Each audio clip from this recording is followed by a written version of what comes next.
La team, bonjour, j'espère que tu vas bien, c'est Jérémy Sensei. Alors, est-ce que c'est pas la folie sur les marchés boursiers? On est en train de battre record sur record, que ce soit le CAC 40 qui a break les 8000 points, le Nasdaq 100 qui passe la barre des 18 000 points. Bref, la plupart des indices sont sur leur record historique. Et on peut rapidement se poser la question, et moi le premier, est-ce qu'on n'est pas dans un marché surévalué? Est-ce qu'il ne faudrait pas vendre certaines lignes parce qu'il risque d'y avoir une grosse correction à un moment donné? Alors, je tiens à te rassurer ou pas, mais il va forcément y avoir des corrections. Ça fait partie de la vie des marchés boursiers. Et moi, ce qui m'intéresse et ce qu'on va voir dans cette vidéo, c'est globalement où est-ce qu'on en est au niveau des indices. Et on va regarder par rapport au price earning ratio des différents indices, au niveau historique, qu'est-ce qui se passe et concrètement, où est-ce qu'on est actuellement. Je tiens à préciser que je ne suis pas du tout un conseiller en investissement. Je te fais simplement cette vidéo, petit partage d'expérience. Voilà, j'ai trouvé ça intéressant. Je me suis posé la question, j'ai fait la recherche et je me suis dit tiens, je peux peut-être faire une vidéo, ça peut peut-être en intéresser certains. Donc si jamais ça t'intéresse et que ce genre de vidéo te passionne entre guillemets, tu peux toujours t'abonner à ma chaîne. Je te cache pas que ça fait ultra plaisir. Et nous rejoindre sur le Discord communautaire, tu as le lien en description. On a passé la barre des 200, donc c'est relativement actif. Très bonne ambiance, donc tu peux venir avec plaisir. Alors au niveau des différents ratios, je me suis rendu sur quelques sites. Tu pourras très bien aller faire ta recherche de ton côté. Et pour commencer, on va regarder un petit peu le price earning du Nasdaq. Donc on peut voir que globalement, voilà, on a les années, là je vais essayer de me mettre bien là, les années avec les barres bleues qui est le price earning du Nasdaq en fonction des années. 2023, on était à 27,69 de price earning, donc c'est assez haut, mais c'est pas non plus la folie. Tu remarques par exemple qu'en 2016, on est monté à 106. Là, c'était clairement la folie. 2022, on était à 26,91. 2021, on était à 29,41. 23,41 en 2020. 22,88 en 2019. 29,55 en 2018. Donc, tu peux voir que on est allé plusieurs fois déjà à 27, 28, 29 de PE ratio sur le Nasdaq. Là, maintenant, il y a un deuxième site. On est toujours sur le PE ratio du Nasdaq entre 2010 et 2024. Donc là, au 8 mars 2024, ça nous donne un PE ratio de 28,44. Donc quand on voit des boîtes comme Nvidia qui n'arrêtent pas de monter depuis le début de l'année, pas étonnant, vu qu'à la cam a un sacré poids dans l'indice, que ça monte. Mais quand on regarde, à part en 2016 où on a eu un PE ratio quasiment à 100, donc là, je sais pas trop ce qui s'est passé, je me souviens pas trop, je t'avoue, je venais juste d'attaquer la bourse. Mais très concrètement, on peut remarquer un truc, c'est que à chaque fois que le PE ratio de l'indice s'est approché de la barre des 30, tu vois là par exemple 29,50, on est redescendu derrière pour aller chercher les 20, 21. Doucement, on est remonté jusqu'à peu près 29,30, on est retombé, on est remonté, on est retombé. Alors, est-ce qu'on est dans la même configuration et du coup on se rapproche des 29 et du coup il va y avoir correction? Je sais pas. Correction, il va y avoir, c'est sûr. Maintenant, c'est pas forcément dit qu'elle va arriver cette année en 2024. Honnêtement, je sais pas du tout. C'est pour ça que moi, je suis positionné sur des trackers, sur des ETF et que généralement, je ne vends pas. Je fais mon petit DCA, j'essaie de renforcer quand ça tombe un petit peu.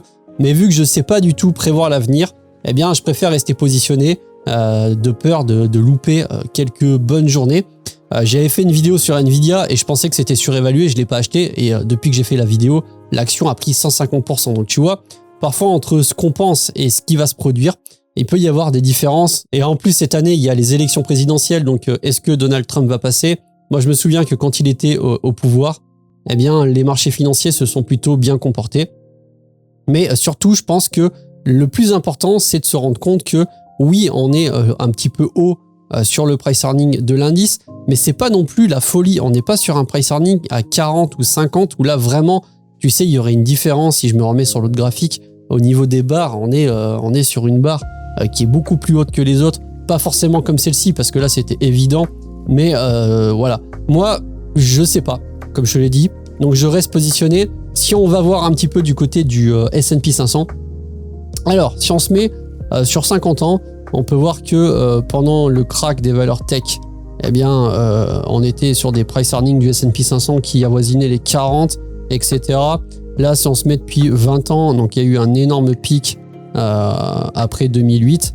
Et puis très doucement, on est remonté. Il y a eu un plus haut en décembre 2020 avec un price earning à 40, ce qui était assez énorme, suivi d'une bonne correction du price earning et une remontada. Globalement, là on est sur 27,80 sur le PE ratio du S&P 500.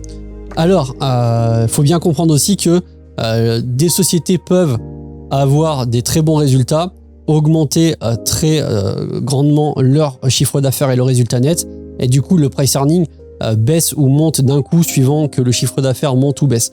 Donc c'est pas systématiquement, tu vois, par exemple là, on voit que en décembre 2020, eh bien le price earning du S&P 500 était à 39. Finalement derrière, ça a diminué un petit peu. Pourtant, si on se met sur le cours du S&P 500 depuis 2020, eh bien on peut voir que depuis décembre, on a dit 2020, tu vois, le marché il a continué à monter.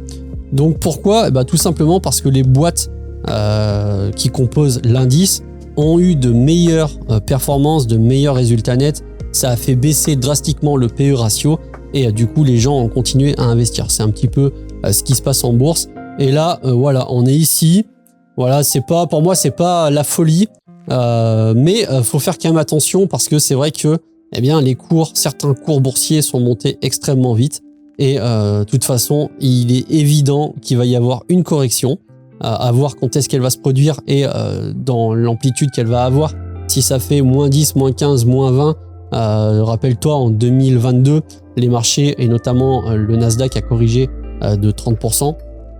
Donc ça commence à devenir intéressant, mais si tu es positionné fortement, forcément que tu te retrouves avec un portefeuille qui dégringole. Mais il faut se rappeler aussi que c'est dans ces moments-là que les bonnes opportunités peuvent se créer, parce que si on regarde par exemple Meta, donc Meta, l'action Facebook, rappelle-toi qu'il y avait eu une dégringolade de septembre 2021 jusqu'à novembre 2022, donc quasiment pendant un peu plus d'un an, l'action a fait moins 75%. Et là, globalement, depuis la remontada en quasiment fin 2022, eh bien, on est aux alentours des 500%. Donc, celui qui s'est positionné sur Meta, eh bien, il est plutôt content si jamais il n'a pas encore vendu ses positions. Tout ça pour dire que je sais pas trop. Et vu que je sais pas et que de toute façon, j'ai bien compris avec les années que quand tu es positionné sur des indices, il vaut mieux ne rien faire, continuer tranquillement son DCA et ne pas trop stresser quand ça tombe. Et puis, du coup, on verra un peu ce qui se passe parce que moi, je suis positionné sur le S&P 500, sur les valeurs tech. Et là, je prends un petit peu d'ETF du Nasdaq 100. J'y vais doucement et si jamais cette année, eh bien, il y a une correction, eh bien, j'essaierai de mettre un peu plus de billes parce que j'aime bien les sociétés du Nasdaq, que ce soit Apple, Amazon, Google, etc. Eh bien, c'est des sociétés qui sont plutôt solides. En tout cas, jusqu'à maintenant, elles ont toujours donné de très bons résultats. Donc voilà, petite vidéo rapide. N'hésite pas à me dire ce que tu en penses en commentaire et viens poser tes questions sur le Discord. Encore une fois, abonne-toi si ça t'a plu. Et je te laisse avec un guide bourse complet si tu l'as pas vu et que c'est un domaine qui t'attire particulièrement. Eh bien, tu pourras trouver 2-3 infos sympas. C'est juste là. Sur ce, eh bien, je te souhaite une bonne journée. Puis je te dis à la prochaine. C'était Jérém. Ciao.